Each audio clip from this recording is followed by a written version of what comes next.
जय श्री राम। सुख विदेह कर बरनि न जाई, जन्म दरिद्र मनहु निधि पाई। विगत त्रास भई सिय सुकारी, जनु विदु उदय चकोर कुमारी। जनक जी के सुख का वर्णन नहीं किया जा सकता, मानो जन्म का दरिद्री धन का खजाना पा गया हो। सीता जी का भय जाता रहा। वे ऐसी सुखी हुई जैसे चंद्रमा के उदय होने से चकोर की कन्या सुखी होती है। जनक जी ने विश्वामित्र को प्रणाम किया और कहा, प्रभु ही कृपा से श्री रामचंद्र जी ने धनुष तोड़ा है। दोनों भाइयों ने मुझे कृतार्थ कर दिया। हे स्वामी, आप जो उचित हो सो कहिए। मुनि ने कहा, हे चतुर नरेश, सुनो।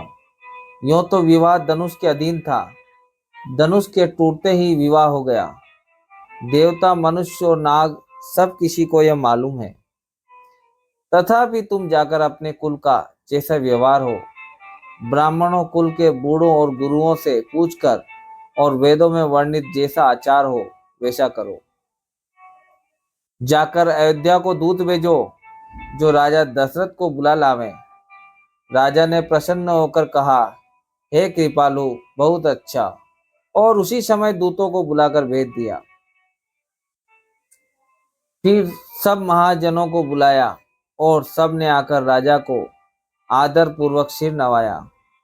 राजा ने कहा, बाजार, रास्ते, घर, देवालय और सारे नगर को चारों ओर से सजाओ। महाजन प्रसन्न होकर चले और अपने अपने घर आए। फिर राजा ने नौकरों को बुला भेजा और उन्हें आज्ञा दी कि विचित्र मंडप सजाकर तैयार करो। यह सुनकर वे सब राजा के वचन सिर पर धरकर और सुख पाकर चले। उन्होंने अनेक कारीगरों को बुला भेजा, जो मंडप बनाने में कुशल और चतुर थे। उन्होंने ब्रह्मा की वंदना करके कार्य आरंभ किया और पहले सोने के केले के खंभे बनाए। हरी हरी मणियों, पन्ने के पत्ते और फल बनाए तथा पद्मराग मणियों, माणिक के फूल बनाए। मंडप की अत्यंत विचित्र रचना देखकर ब्रह्मा का मन भी भूल गया। बांस सब हरी हरी मणियों, पन्ने के सीधे और गांठों से युक्त ऐसे बनाए जो पहचाने नहीं जाते थे कि मणियों के हैं या साधारण। सोने की सुंदर नागबेली पान की लता बनाई, जो पत्तों सहित ऐसी भली मालूम होती थी कि पहचानी नहीं जाती थी। उसी नागबेली के रचकर और पच्ची कारी करके बंधन बांधने की रस्सी बनाए। बीच बीच में मोतियों की सुंदर झालरें हैं। माणिक, पन्ने, हीरे और फिरोजे, इन रत्नों को चीर कर, कोर कर और पच्ची कारी करके इनके लाल, हरे, सफेद और फिरोजी रंग के कमल बनाए। भंवरे और बहुत रंगों के पक्षी बनाए, जो हवा के सहारे गूंजते और कूजते थे। खंभों पर देवताओं की मूर्तियां गढ़कर निकाली, जो सब मंगल द्रव्य लिखे खड़ी थी। गजमुक्ताओं के सहज ही सुहावने अनेकों तरह के चौक पुराए। नीलमणि को कोर कर अत्यंत सुंदर आम के पत्ते बनाए। सोने के बोर, आम के फूल और रेशम की डोरी से बंधे हुए पन्ने के बने फलों के गुच्छे सुशोभित हैं। ऐसे सुंदर और उत्तम बंदरवार बनाए मानो कामदेव ने फंदे सजाए हो। अनेकों मंगल कलश और सुंदर ध्वजा, पताका, पर्दे और चंवर बनाए, जिसमें मणियों के अनेकों सुंदर दीपक हैं। उस विचित्र मंडप का तो वर्णन ही नहीं किया जा सकता, जिस मंडप में श्री जानकी जी दुल्हीन होंगी। किस कवि की ऐसी बुद्धि है जो उसका वर्णन कर सके। जिस मंडप में रूप और गुणों के समुद्र श्री रामचंद्र जी दुल्हे होंगे, वह मंडप तीनों लोकों में प्रसिद्ध होना ही चाहिए। जनक जी के महल की जैसी शोभा है, वैसी ही शोभा नगर के प्रत्येक घर की दिखाई देती है। उस समय जिसने तिरहुत को देखा, उसे 14 भुवन तुच्छ जान पड़े। जनकपुर में नीच के घर भी उस समय जो संपदा सुशोभित थी, उसे देखकर इंद्र भी मोहित हो जाता था। जिस नगर में साक्षात लक्ष्मी जी कपट से स्त्री का सुंदर वेश बनाकर बसती है, उस पुर की शोभा का वर्णन करने में सरस्वती और शेष भी सकुचाते हैं। जनक जी के दूत श्री रामचंद्र जी की पवित्र पुरी अयोध्या में पहुंचे। सुंदर नगर देखकर वे हर्षित हुए। राजद्वार पर जाकर उन्होंने खबर भेजी। राजा दशरथ जी ने सुनकर उन्हें बुला लिया। दूतों ने प्रणाम करके चिट्ठी दी। प्रसन्न होकर राजा ने स्वयं उठकर उसे लिया। चिट्ठी बांधते समय उनके नेत्रों में जल, प्रेम और आनंद के आंसू छा गया। शरीर पुलकित हो गया और छाती भर आई। हृदय में राम और लक्ष्मण है, हाथ में सुंदर चिट्ठी है। राजा उसे हाथों में लिए ही रह गए।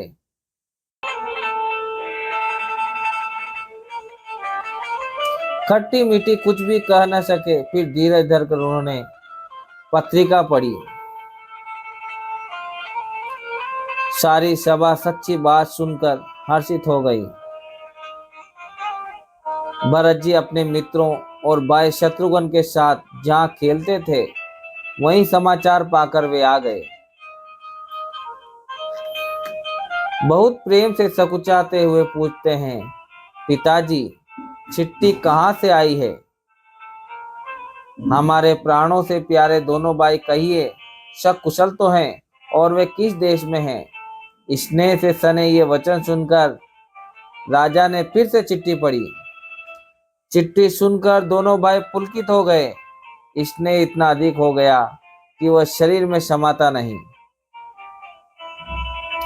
भरत जी का पवित्र प्रेम देखकर सारी सभा विशेष सुख पाया। तब राजा दूतों को पास बिठाकर मन को हरने वाले मीठे वचन बोले, भैया कहो, दोनों बच्चे कुशल से तो हैं? तुमने अपनी आंखों से उन्हें अच्छी तरह देखा है ना? सांवले और गोरे शरीर वाले, वे धनुष और तरकश धारण किए रहते हैं। किशोर अवस्था है, विश्वामित्र मुनि के साथ हैं। तुम उनको पहचानते हो तो उनका स्वभाव बताओ। राजा प्रेम के विशेष वश होने से बार बार इस प्रकार पूछ रहे हैं। भैया, जिस दिन से मुनि उन्हें लीवा ले गए, तब से आज ही हमने सच्ची खबर पाई है। कहो तो महाराज जनक ने उन्हें कैसे पहचाना? ये प्रिय प्रेम भरे वचन सुनकर दूत मुस्कुराए। दूतों ने कहा, हे राजाओं के मुकुटमणि, सुनिए, आपके समान धन्य और कोई नहीं है, जिनके राम लक्ष्मण जैसे पुत्र हैं, जो दोनों विश्व के विभूषण हैं। आपके पुत्र पूछने योग्य नहीं है। वे पुरुष सिंह तीनों लोकों के प्रकाश स्वरूप हैं, जिनके यश के आगे चंद्रमा मलिन और प्रताप के आगे सूर्य शीतल लगता है।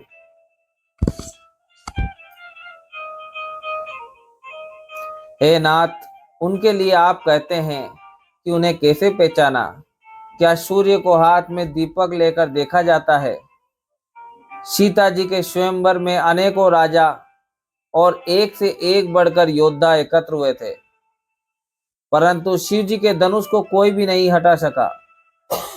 सारे बलवान वीर हार गए। तीनों लोकों में जो वीरता के अभिमानी थे, शिव जी के धनुष ने सबकी शक्ति तोड़ दी। बाणासुर, जो सुमेरु को भी उठा सकता था, वह भी हृदय में हार कर परिक्रमा करके चला गया। और जिसने खेल से ही कैलाश को उठा लिया था, वह रावण भी उस सभा में पराजय को प्राप्त हुआ। हे महाराज, सुनिए, वहां जहां ऐसे ऐसे योद्धा हार मान गए, रघुवंश मणि श्री रामचंद्र जी ने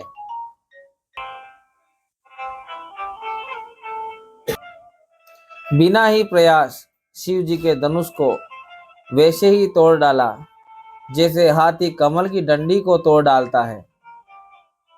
धनुष टूटने की बात सुनकर परशुराम जी क्रोध भरे आए और उन्होंने बहुत प्रकार से आंखें दिखलाई। अंत में उन्होंने भी श्री रामचंद्र जी का बल देखकर उन्हें अपना धनुष दे दिया और बहुत प्रकार से विनती करके वन को गमन किया। हे राजन, जैसे श्री रामचंद्र जी अतुलनीय बली है, वैसे ही तेज निदान फिर लक्ष्मण जी भी हैं, जिनके देखने मात्र से राजा लोग ऐसे कांप उठते थे जैसे हाथी सिंह के बच्चे के ताकने से कांप उठते हैं। हे देव, आपके दोनों बालकों को देखने के बाद अब आंखों के नीचे कोई आता ही नहीं, हमारी दृष्टि पर कोई चढ़ता ही नहीं। प्रेम प्रताप और वीर रस में पगी हुई दूतों की वचन रचना सबको बहुत प्रिय लगी। सभा सहित राजा प्रेम में मग्न हो गए और दूतों को निछावर देने लगे। उन्हें निछावर देते देखकर यह नीति विरुद्ध है ऐसा कहकर दूत अपने हाथों से कान मूंदने लगे। धर्म को विचार कर उनका धर्मयुक्त बर्ताव देखकर सभी ने सुख माना। तब राजा ने उठकर वशिष्ठ के पास जाकर उन्हें पत्रिका दी और आदर पूर्वक दूतों को बुलाकर सारी कथा गुरुजी को सुना दी। सब समाचार सुनकर और अत्यंत सुख पाकर गुरु बोले, पुण्यात्मा पुरुष के लिए पृथ्वी सुखों से छाई हुई है, जैसे नदियां समुद्र में जाती है, यद्यपि समुद्र को नदी की कामना नहीं होती।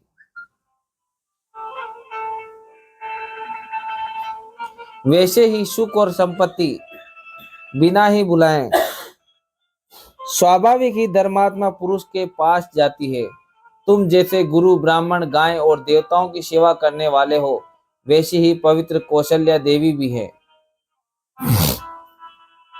तुम्हारे समान पुण्यात्मा जगत में न कोई हुआ, न है और न होने का ही है। हे राजन, तुमसे अधिक पुण्य और किसका होगा, जिसके राम शरी के पुत्र हैं और जिसके चारों बालक वीर विनम्र धर्म का व्रत धारण करने वाले और गुणों के सुंदर समुद्र हैं। तुम्हारे लिए सभी कालों में कल्याण है। अतः एवं डंका बजवाकर बारात सजाओ। चलऊ बेगी सुनी गुरु बचन, भले ही नाथ सिरुनाई। भूपति गवन भवन तब दूतन वासुदेवाय। और जल्दी चलो, गुरु जी के ऐसे वचन सुनकर हे नाथ बहुत अच्छा कहकर और सिर नवाकर तथा दूतों को डेरा दिलवाकर राजा महल में गए। राजा ने सारे रनिवास को बुलाकर जनक जी की पत्रिका बांचकर सुनाई। समाचार सुनकर सब रानियां हर्ष से भर गई। राजा ने फिर दूसरी सब बातों को जो दूतों के मुख से सुनी थी उनका वर्णन किया। प्रेम से प्रफुल्लित हुई रानियां ऐसी सुशोभित हो रही है जैसे मोरनी बादलों की गरज सुनकर प्रफुल्लित होती है। बड़ी बूढ़ी अथवा गुरुओं की स्त्रियां प्रसन्न होकर आशीर्वाद दे रही है। माताएं अत्यंत आनंद में मग्न हैं। उस अत्यंत प्रिय पत्रिका को आपस में लेकर सब हृदय से लगाकर छाती शीतल करती है। राजाओं में श्रेष्ठ दशरथ जी ने श्री राम लक्ष्मण की कीर्ति और करनी का बारंबार वर्णन किया। यह सब मुनि की कृपा है, ऐसा कहकर वे बाहर चले आए।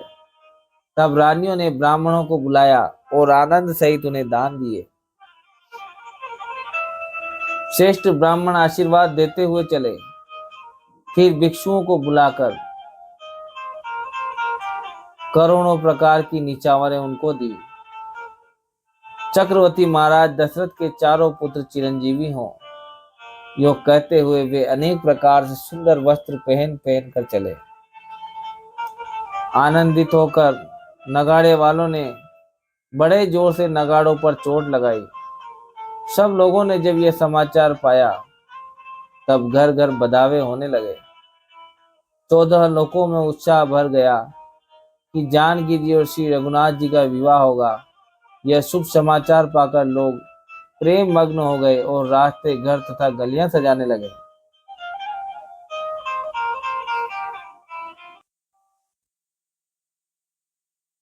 यद्यपि अयोध्या सदा सुहावनी है, क्योंकि वह श्री राम जी की मंगलमयी पवित्र पुरी है, तथापि प्रीति पर प्रीति होने से वह सुंदर मंगल रचना से सजाई गई। ध्वजा, पताका, पर्दे और सुंदर चमरों से सारा बाजार बहुत ही अनूठा छाया हुआ है। सोने के कलश, तोरण, मणियों की झालरें, हल्दी, दूब, दही, अक्षत और मालाओं से लोगों ने अपने अपने घरों को सजाकर मंगलमय बना लिया। गलियों को चतुरस्रम से सींचा और द्वारों पर सुंदर चौक पुराए। चंदन, केसर, कस्तूरी और कपूर से बने हुए एक सुगंधित द्रव को चतुरस्रम कहते हैं।